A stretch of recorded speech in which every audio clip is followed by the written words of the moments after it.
Have you ever heard a story so surprising it rewrites the history you thought you knew?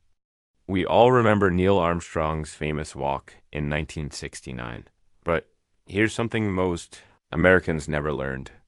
The first vehicle to drive on the moon was not American. It was Soviet.Yes, while NASA captured the world's attention. The USSR quietly launched a machine that would make history in complete silence.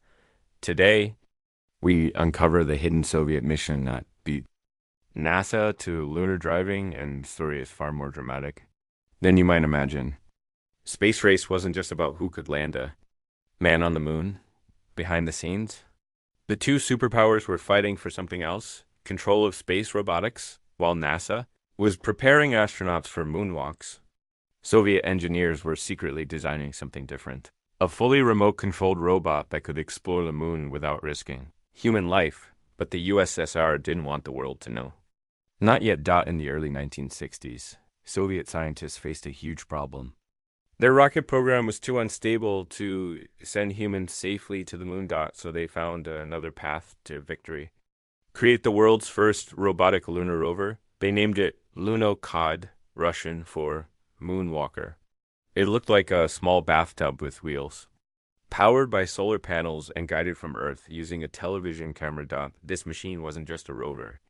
It was a message: the USSR will reach the moon with or without astronauts. On November 10th, 1970, the Soviet Union quietly launched a spacecraft called Luna 17. There were no media cameras, no press conferences, no celebrations. Just silence. When Luna 17 touched down safely on the moon, a ramp opened. And for the first time in human history, a vehicle drove across another world. The Soviets had done it, quietly, secretly.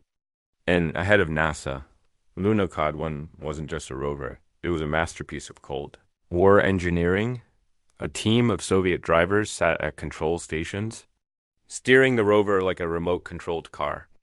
It wasn't easy. Signals took 5 seconds to reach the moon and return. Still, they managed to drive over 6 miles, take thousands of photos at the moon's soil, survive chilling lunar nights by heating itself with a radioactive battery for comparison. NASA's first rover wouldn't arrive until the Apollo 15 mission, nearly a full year later. Privately, NASA engineers were impressed and shocked.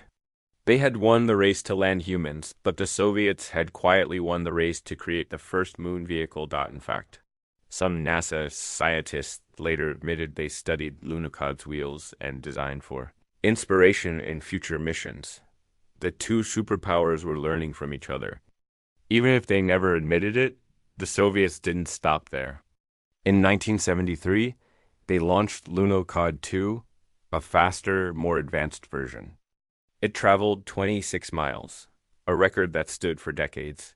These rovers proved something important. Robots could explore dangerous worlds long before humans could. And today, modern missions like NASA's Mars rovers owe part of their engineering DNA to Lunokhod, a legacy born in secrecy, now shaping the future of space exploration. So now you know the first rover to drive on another world wasn't American. It was Soviet. A machine built in silence, launched in secrecy, and celebrated only decades later. If stories like this remind you how incredible history can be, make sure to like this video and subscribe for more space discoveries, forgotten missions, and Cold War secrets. Thank you for watching, and keep looking up.